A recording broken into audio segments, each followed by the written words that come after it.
Processes of Recombinant DNA Technology, Part 1.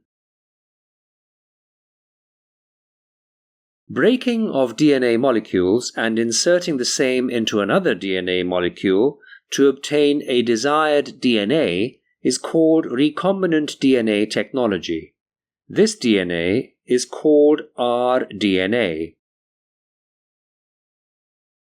Sequence of recombinant DNA technology.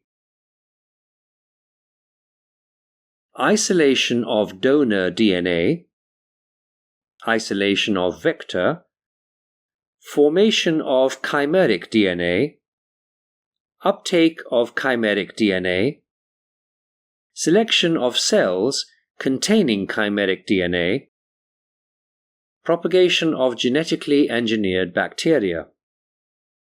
Isolation of DNA.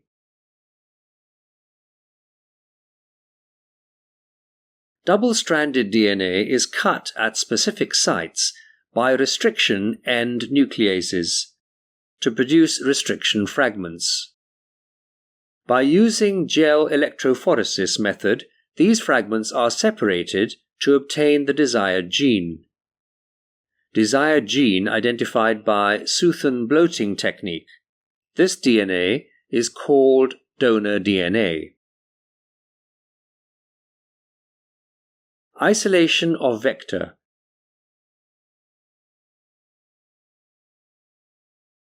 Suitable cloning vector is chosen to carry donor DNA.